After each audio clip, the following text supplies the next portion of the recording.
لكم ذنوبكم ومن يطع الله ورسوله فقد فاز فوزا عظيما. وقال رسول الله صلى الله عليه وسلم في الحديث اتقوا الله حيثما كنت واتبعوا سيئة الحسنة تمحوها وخالق الناس بخلق حسن. صدق الله العظيم وصدقه رسول النبي الكريم ونحن على ذلك من الشاهدين الsyakirina walhamdulillahi rabbil alamin. Alhamdulillah, mengawali khutbah ini marilah sama-sama kita bersyukur kepada Allah Subhanahu wa taala yang mana telah memberikan kita berbagai macam kenikmatan sehingga kita bisa berkumpul bersama di dalam masjid yang dicintai oleh Allah Subhanahu wa taala. Rasulullah sallallahu alaihi wasallam bersabda, "Ni'matani maghbunun 'anil nas as-sihah wal faragh." Dua kenikmatan yang seringkali dilalaikan oleh manusia. Yang pertama adalah nikmat sehat dan yang kedua adalah waktu luang. Maka dari itu bersyukurlah dan beruntunglah bagi kita yang selalu menggunakan waktu sehat dan waktu luang kita untuk beribadah kepada Allah Subhanahu wa taala, menjalankan segala perintah serta meninggalkan segala larangannya. Namun sebaliknya merugilah bagi kita yang tidak menggunakan waktu sehat kita dan waktu luang kita untuk beribadah kepada Allah Subhanahu wa taala. Salawat dan salam tak lupa pula kita sampaikan kepada Habibana Nabiana Muhammadin sallallahu alaihi wasallam. Beliau adalah putra Abdullah, buah hati Aminah kekasih Allah yang telah berjuang bersusah payah menegakkan kalimat la ilaha illallah di muka bumi ini. Mudah-mudahan kita yang senantiasa bersalawat kepada baginda Nabi Muhammad SAW nantinya akan mendapatkan syafaat yaumil akhir nanti. Amin ya rabbal alamin. Selanjutnya saya selaku khatib berwasiat kepada diri saya sendiri khususnya, umumnya kepada seluruh jamaah agar senantiasa meningkatkan keimanan dan ketakwaan kepada Allah Subhanahu wa taala. Takwa dalam artian menjalankan segala perintah serta meninggalkan segala larangannya. Fatazawwadu fa inna khairaz zadi taqwa. Berbekalah karena sebaik-baik bekal adalah takwa.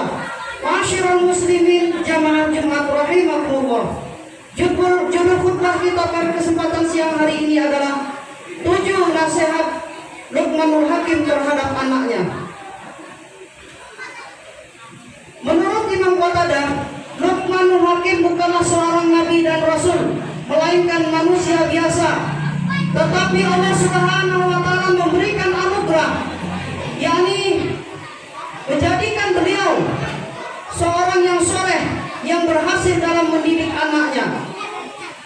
Sebagaimana Allah Subhanahu wa taala mengabadikan nama Luqmanul Hakim di dalam Al-Qur'an surat ke-31. Di dalam surat tersebut terdapat pesan-pesan untuk anak-anak, terutama anak-anak kita. Ada 7 nasihat yang disampaikan Luqmanul Hakim terhadap anaknya. Yang pertama, Bismillahirrahmanirrahim. Ya bunayya la tusyrik billah. Yang pertama diajarkan oleh Luqmanul Hakim terhadap anaknya mengenai akidah. Wahai anakku, janganlah kamu sekali-kali mempersekutukan Allah, karena mempersekutukan Allah adalah dosa yang sangat besar. Perlu kita pahami semua bahwa dosa syirik ini adalah dosa yang tidak akan diampuni oleh Allah Subhanahu wa taala. Syirik merupakan dari awal kata syaraka yasruku, artinya mempersekutukan atau menduakan. Jadi menurut istilah yakni menjadikan sesembahan kepada selain Allah, meminta pertolongan kepada selain Allah. Tentu ancaman orang-orang yang berbuat syirik begitu besar di dalam Al-Quran. Bahkan orang yang melakukan syirik, sholatnya tidak akan diterima oleh Allah Subhanahu wa taala selama 40 hari 40 malam. Itu dijelaskan di dalam hadis Muslim.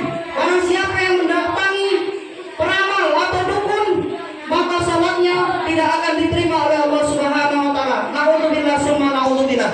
Maka dari itu hendaklah kita tanamkan akidah yang benar kepada anak-anak kita, terutama di era zaman globalisasi yang penuh teknologi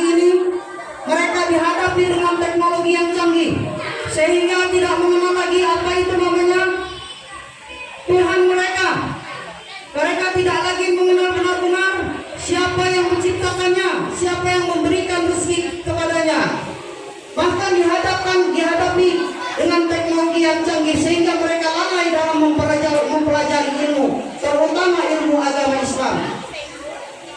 Dari kecil hendaklah kita tanamkan akidah yang benar, sehingga nantinya tidak ada penyesalan bagi kita. Sebab idza mata insan inqata amaluhu illa min thalatha. Apabila anak Adam mati, terputuslah 3 perkara yang akan menyelamatkannya nanti. Yang pertama adalah al-ilmu yunqatu linnas, ilmu yang bermanfaat yang diajarkan kepada manusia. Yang kedua shadaqatun jariyah, sedekah jariah. Yang ketiga adalah waladun shalihun yad'u lahu, doa anak-anak yang soleh yang ditunggu-tunggu orang tuanya ketika menghadap Allah Subhanahu wa taala, ketika ia berada dalam kubur. Itulah akidah yang harus kita tanamkan yang pertama kepada anak-anak kita. Itulah yang diajarkan kepada Luqmanul Hakim kepada anaknya. Kemudian yang kedua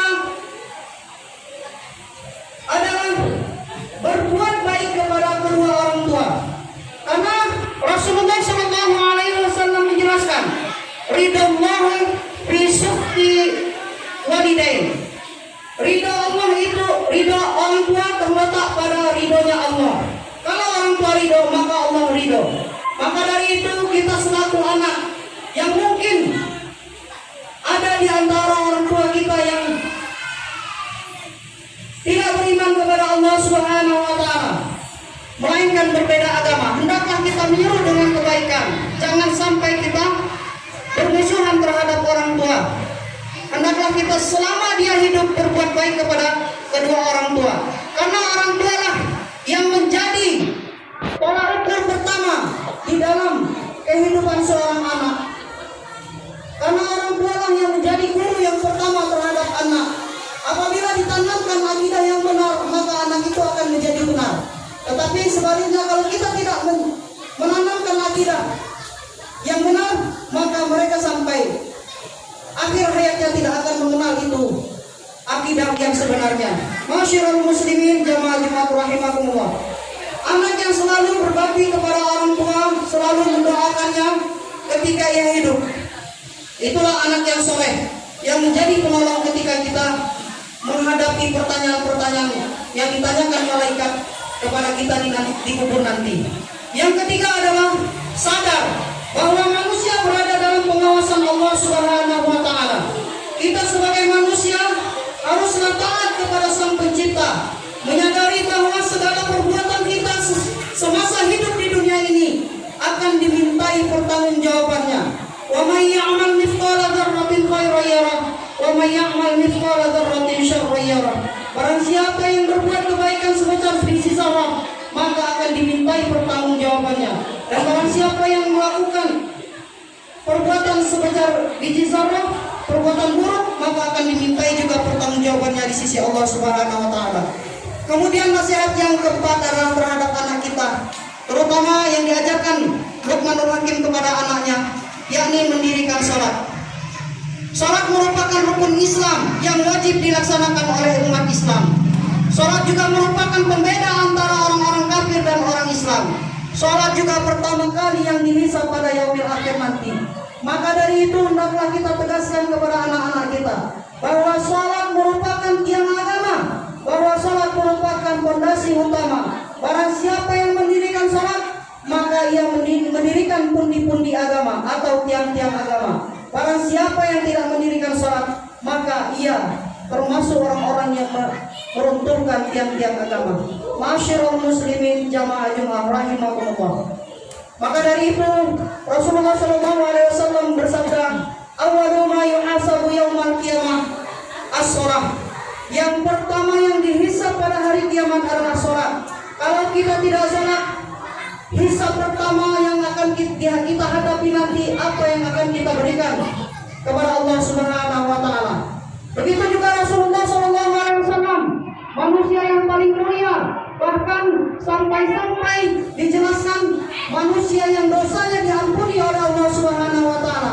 Di dalam riwayat dijelaskan sampai-sampai istrinya Aisyah mengatakan Rasulullah SAW sholat sampai kakinya bengkak, sampai kedua kakinya bengkak. Maka dari itu penting bagi kita untuk menyuruh kepada anak kita untuk melaksanakan sholat 5 waktu. Kita harus katakan kepada mereka semenjak usia 6 tahun, kalau tidak melaksanakan sholat, pukullah mereka. Maka itulah yang dianjurkan oleh Rasulullah SAW tentang mendirikan sholat. As-sholatu imaduddin, faman aqamaha faqad aqamaddin. Masyiral muslimin jamaah Jumat rahimakumullah. Kemudian yang kelima adalah berbuat baik dan menjauhi kemungkaran. Berbuat baik kepada orang lain akan mendapatkan manfaat darinya. Selain mendapatkan pahala, Allah Subhanahu wa taala memerintahkan kepada makhluknya agar menjauhi kemungkaran karena akan berakibat kepada keburukan. Perbuatan seberat-berat biji sawi pun akan mendapatkan balasan karena Allah Subhanahu wa taala Maha teliti. Maka dari itu, setiap apa yang kita lakukan, baik buruknya, itu diawasi oleh Allah Subhanahu wa taala. Karena Allah Maha mengetahui, Maha melihat, dan Maha segala-galanya. Kita berada dalam sesuatu yang sepi sekalipun, Allah Maha tahu dengan perbuatan kita. Masyiral muslimin jamaah Jumat rahimakumullah. Yang keenam yang diajarkan Luqmanul Hakim terhadap anaknya adalah sabar menghadapi cobaan dan ujian. Setiap makhluk pasti akan mendapatkan cobaan dan ujian dari Allah Subhanahu wa taala. Baik ujian kekayaan maupun kemiskinan, baik ujian kesenangan maupun kematian. Maka kita harus bersabar. Karena perintah sabar itu dijelaskan di dalam surat Al-Baqarah. Ya ayyuhalladzina amanu ista'inu bis-sabri was-shalah. Wahai orang-orang yang beriman, mintalah pertolongan kepada Allah dengan sabar dan salat. Sabar dulu diiringi dengan salat. Maka dari itu kaitan sabar dengan salat tidak dapat dipisahkan. Sabar kemudian diiringi dengan salat. Jangan kita melakukan sabar dulu baru kita salat. Itu harus beriringan. Sabar dan salat itu beriringan. Masyiral muslimin jamaah Jumat rahimakumullah. Terutama musibah kematian yang kita hadapi, kematian yang kita alami, saudara kita, anak kita, ayah kita, ibu kita yang telah mendahului kita. Kita harus bersabar, kita iringi dengan sholat. Karena itulah akhir kehidupan kita yang digambarkan Rasulullah SAW adalah kematian. Banyak orang-orang yang hebat, orang-orang yang kuat, yang merasa dirinya kuat, hebat, mereka telah mendahului kita. Seperti Qarun, Fir'aun, Haman, mereka sombong dengan jabatan dan kekuasaan, mereka sombong dengan kekayaan, maka Allah tenggelamkan semuanya itu. Allah tenggelamkan ke dalam tanah, serta dengan harta-hartanya Allah tenggelamkan. Maka dari itu, hendaklah kita menghadapi cobaan dan ujian ini penuh dengan kesabaran dan diiringi dengan sholat. Maka dari itu jangan kita pernah sekali meninggalkan sholat. Karena di samping sabar diiringi dengan sholat, hati kita akan menjadi tenang. Ala bidzikrillahi tatma'innul qulub. Dengan berzikir kepada Allah Subhanahu wa taala, hati kita akan menjadi tenang.